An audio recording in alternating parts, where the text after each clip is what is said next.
technology transfer, exchange of cultures, levels of economic development, and deterioration of national barriers are the most obvious linkage between globalization and narcotics trafficking.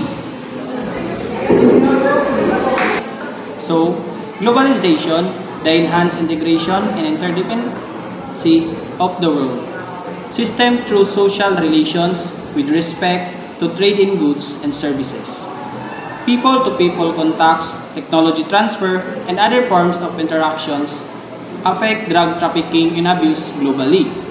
The globalizations has contributed to the extension of corridors as well as enhancement of transport systems that create easier traffic of drugs across borders. The same boats that transports goods around the world can hold contraband substances. This is because the authorities cannot inspect all the shipments due to the increase in the trade around the world. For example, the increase in the use of containers in moving goods has been benefiting cartels through smuggling, in particular cocaine moving from Latin America to the Europe through Rotterdam and Antwerp. For example, globalization has also contributed to the proliferation of synthetic drugs produced in one part of the world and consumed in other parts of the world. Social injustice and poverty.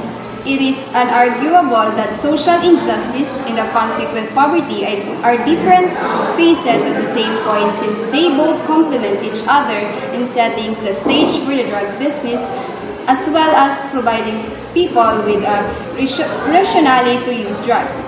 Crucially, drug trafficking is most likely to develop in a poverty-stricken country with a significant unemployment rate, because this makes it easy for the traffickers to lure workers into the trade given the guaranteed high returns, as is evidenced below.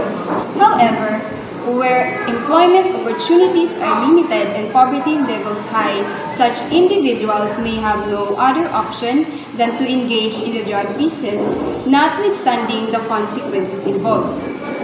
This also applies to poverty, as people may opt for drug use since it offers them a temporary solution to the stress, depression, and other related feelings due to their poor economic status. Example, in Mexico, there are few jobs available, and what little job opportunities that are available in rural areas requires you to work for drug cartels. People from such backgrounds are likely to drop out of society, thus the loss of a social structure that otherwise would reduce the number of social vices such as drug trafficking. This is because where social capital is low, people are likely to be more lonely, and without family, they will turn to drugs. Karl Marx's concept of alienation. This could be attributed to the Marxist concept of alienation, whereby people are alienated from what they do, from society, and even from themselves due to injustice in society and the resultant drift towards drugs to fuel the process. If people do not find ways to keep the system that subjugates them to change, they are forced to take the law into their own hands or engage in criminal activity.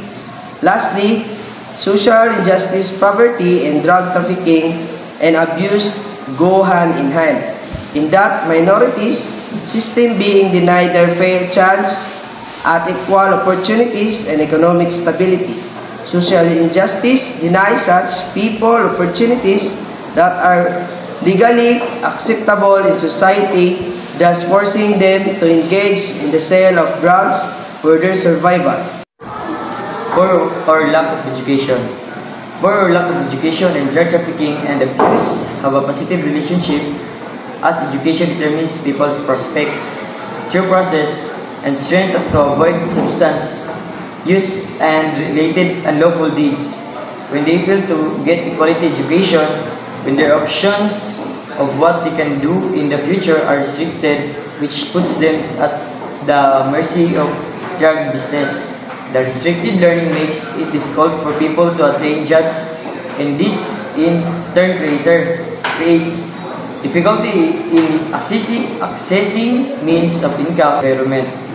Education plays a major role in how people's live turn out, and it is concludingly clear that poor or even no education leads to drug trafficking and abuse.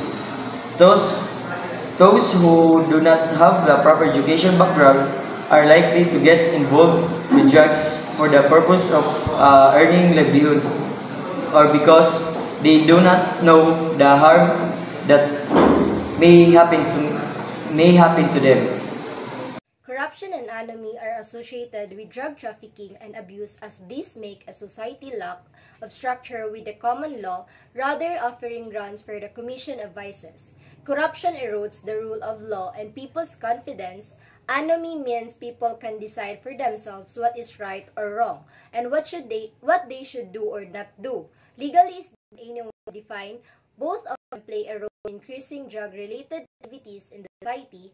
This is due to rampant corruption, especially by the police and other agencies of government that enable drug cartels to prosper. Corrupted officials could always get goods from the traffickers. They are elected and cannot be arrested or prosecuted for the trafficking in drugs. This theory of anomie builds on Durkheim's work in cases where societal goals, for example, accumulation of wealth or success, which is socially become unreachable via legal and acceptable channels, then the use of legal methods were made vis-a-vis drugs dealing. This conflict between civic virtues and social reality brings about a relapse from the societal norms, hence creating a niche of drug-related activities.